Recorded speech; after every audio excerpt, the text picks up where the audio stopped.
Thank you so much. Okay, so this is a talk about future plans that I have for big team science in general.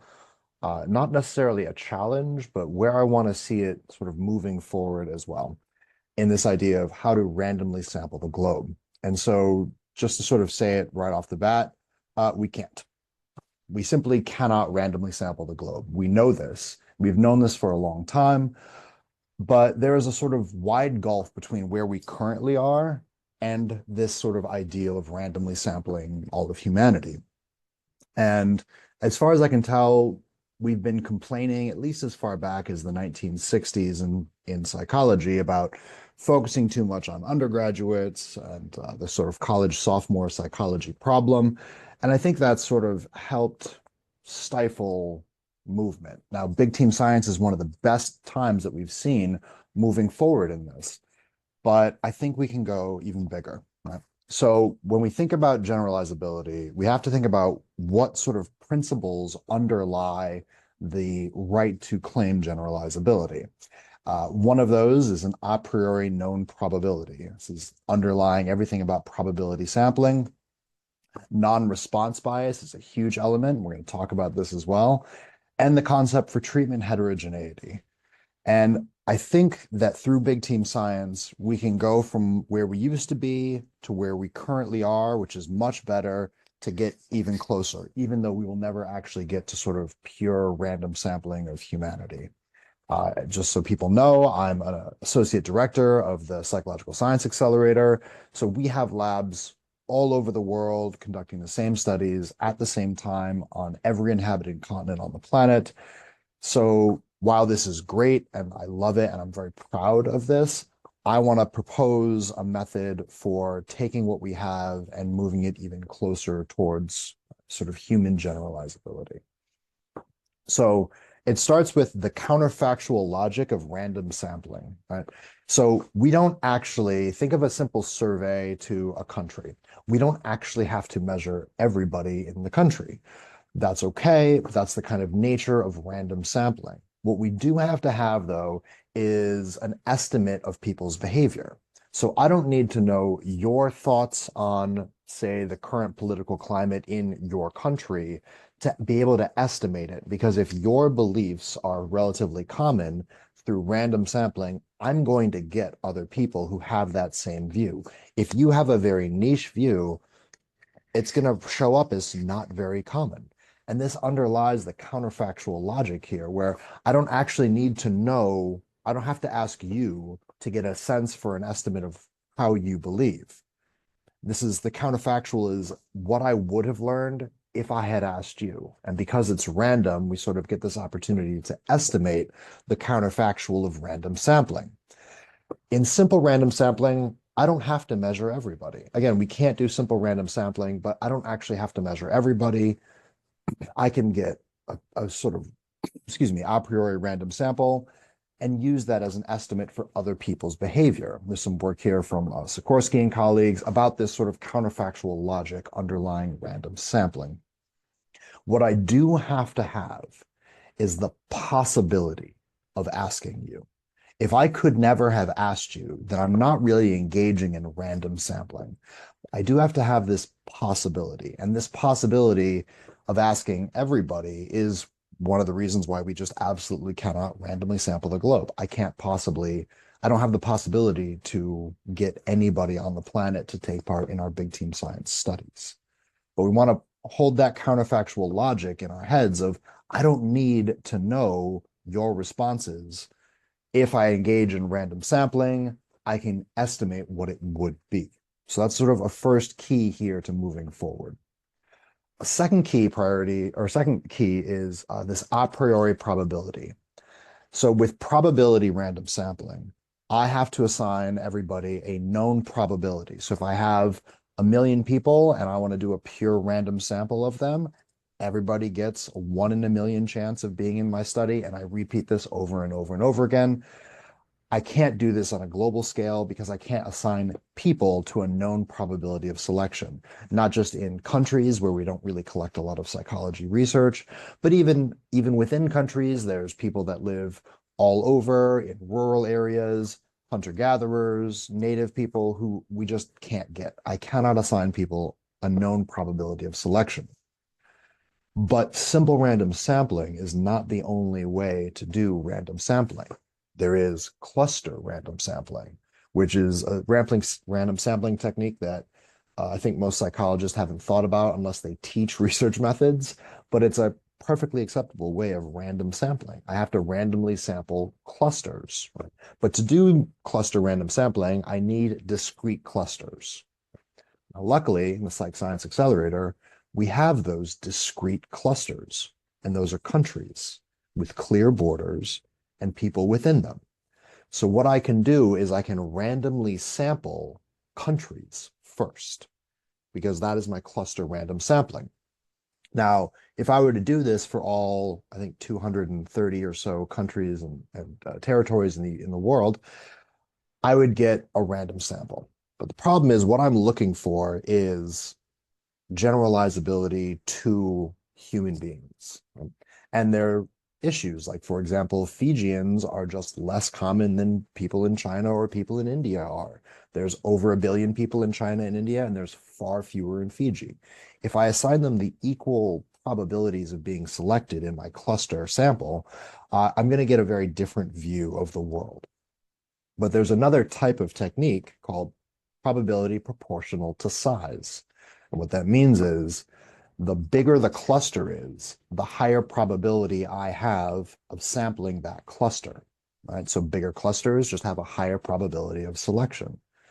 So what we can do, even though we can't randomly sample people, we can randomly sample clusters. And in this case, the clusters are countries, and we can weight the probability of selecting those clusters based on, for example, the population. So we can still get Fijians and Chinese and Indians and Ecuadorians and so on and so forth, but we have higher probabilities of getting people from countries with bigger populations. Since I don't have to measure everybody because of the counterfactual logic of random sampling, this allows me to take random samples of the globe at the country level. But that's not all. So we have non-response bias, which is a problem in any sort of study that we do, right? Random sampling, even if you did a perfect, simple random sampling, it doesn't mean you have unbiased estimates. For example, we know that there's bias in who answers our studies. This is some older work by Rosenthal and Rosnow. I've done some work on this as well, where we see that the type of people who take studies, the type of people who volunteer to be in our samples, the type of people who are in our universities or on Prolific or in the park when we're asking, that's a different type of person. And when we ask people, hey, come be in my study, some people just say no. And that's a non-response bias problem. And we have this problem in research. There's this bias in who takes our studies, right? And it's never missing completely at random. It's never purely random why some people just say, I don't want to be in this study, or I am taking this study, I'm not taking this study. Well, the same thing applies at the country level, right? Lots of people are very hard to reach around the world.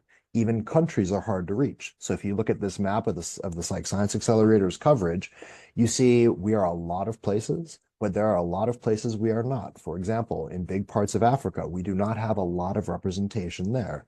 And one of the former directors of the Psych Science Accelerator, Dana Brown, called this the luxury of psych research. So she works in sub-Saharan Africa, and she was very instrumental in sort of explaining that you don't have a lot of psychology research labs in the poorer parts of the world because psychology is a luxury to do. And certainly meta-science is a luxury among psychology.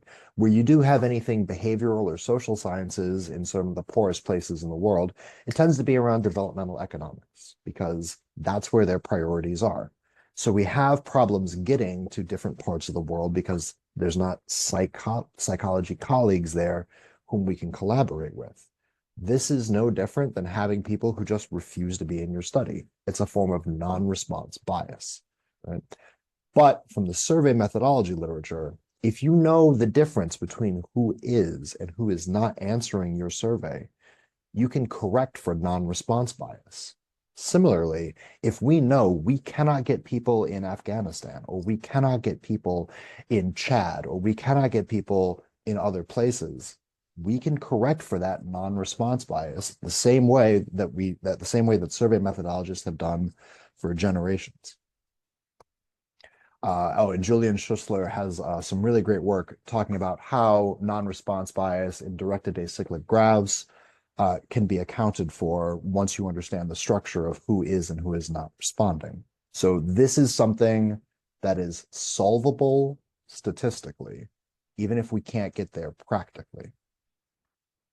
And then the third thing to keep in mind, or that is a potential challenge, is treatment heterogeneity, which is just the fancy phrase of saying not everybody reacts the same way to the same treatment, right?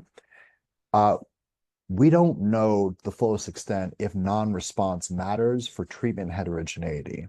Most of the research that's happening in big team science is experimental in some capacity. Not all of it is, but most of it is. So we know that there's differences between countries in, for example, mean responses or mean agreements or mean behavior.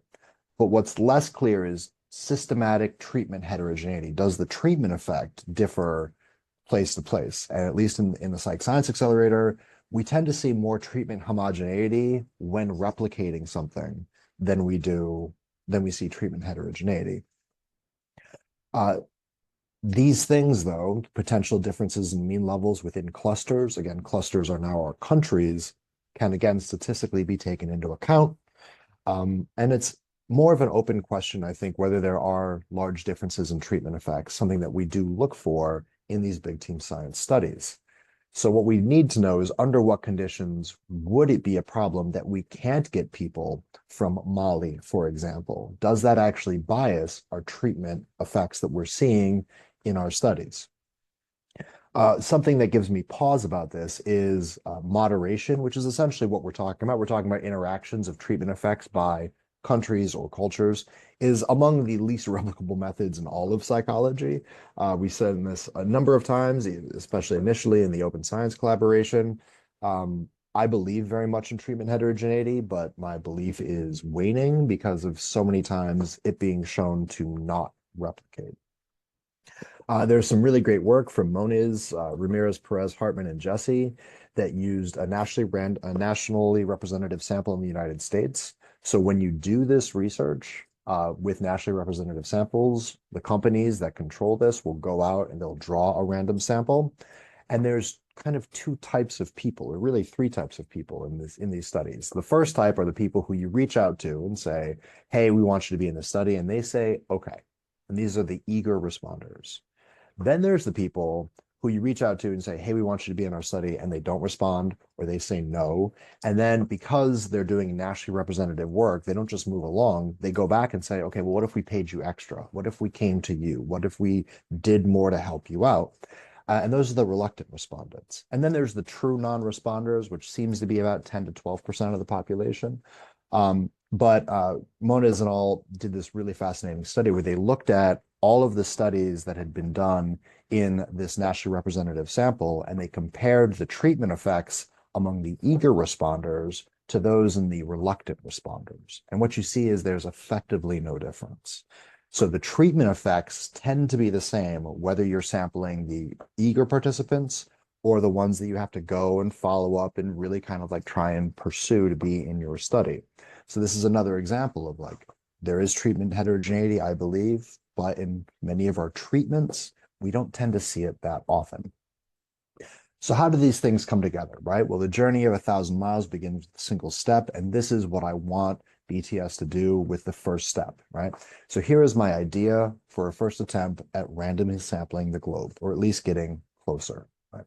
So for the next BTS study that we do, what we're going to do is we're going to invite a randomization sample first. This is going to be a randomization sample, cluster sampled, proportional to the populations. So this, for example, is a list of just some of the most populous countries in the world.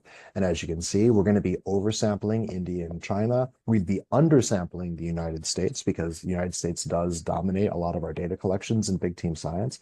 We'd be oversampling Indonesia and Pakistan compared to what we've done. The way I did this is I took one probability of selection for every million people, rounded up to the closest million. And what you do is you take that and you put it in a giant list. And then you just do a random sample of that list. So let's say the next big team science needs 1,000 participants. I'm just using that for round numbers. And 1,000 participants, and we want every lab to collect 50 participants, then we're going to need 20 labs. 200 labs, 20 labs, 20 labs. So what we do is we take this, every country gets a probability of selection proportional to its population, and we just take a random sample of, say, 20 of them. So in this case, the first 20 here would be our randomization sample. And as you can see, if I put this in alphabetical order, what we start with in this first attempt would be, we need a lab in Afghanistan. We need one in Albania. We need one in Algeria, 2 in Argentina, 3 in Bangladesh, 3 in Brazil, 1 in Chile. And you can't see the numbers, but there's 16 in China, which means if we want our samples to look more like the global population, we're going to need more Chinese, more Indian labs because there's more of them in the world. This also means we're going to have to expand our networks. We don't currently have a lab in Afghanistan, I believe, or Algeria. So with this randomization sample, this motivates going out and finding new collaborators in those countries. I don't believe we have 3 Bangladeshi labs, but we're going to have to go out and say, okay, we're going to need not just 1, not 2, but 3 new laboratories collecting data for the next big team science study in Bangladesh. We can then measure non-response bias. In this case, non-response bias is where we can't get countries. Let's say we cannot get 3 Bangladeshi labs. That counts as an example of non-response bias, just at the cluster level, not at the individual level. And we can look at country level predictors like GDP, Gini index, measures of economic inequality, all sorts of country level indicators to model where we are not seeing participants from our randomization sample. And again, we don't have to get Fiji if it doesn't come up in the randomization sample, because here, under this counterfactual logic, we have the possibility of getting Fiji. Then we can measure our within sample bias. How do our samples differ from, say, the countries that they come from? This is more complicated, and we'll have to see if it's necessary or even possible. And then, because I'm inclusive and I don't ever want to exclude people, then we invite everybody else. So we take this randomization sample from around the world, and that is our first round invite to the next big team science study. Then after we get that randomization sample, then we invite everybody else who wants to be a part of the study. So that's the inclusiveness. So now we have 2 different sort of groups that got there. And what we can do is we can compare just within the randomization sample what's going to happen. And we have sort of massive statistical power for the other samples as well. So how do we randomly sample the globe? It starts with proportional cluster random sampling that relies on the counterfactual logic of random sampling. I don't have to get everybody in the world. I have to have the possibility of getting them. That's the cluster random sampling. And I'm getting the clusters, and proportional to the populations is allowing me to sample at population level where the human beings are, essentially. This random example forces us, really invites us to expand our networks away from just like whoever wants to be in here, but now we have to go and say, okay, who do we know who's doing research in Mongolia? Who do we know who's doing research in Uruguay in psychology? Go find the literature, go find these people and invite them to be a part of our networks. And if we can't get them, that's an example of non-response bias that's no different than if we took a random sample of people from our country and said, do you want to be in our study? And some of them just said no. And we have very common statistical tools to account for non-response bias. We can account for this cluster level non-response bias at the country level. We can get closer through big team science to randomly sampling the globe. We can't ever get there. We can't take a pure, simple random sample of human beings, but this can be our first step. Thank you.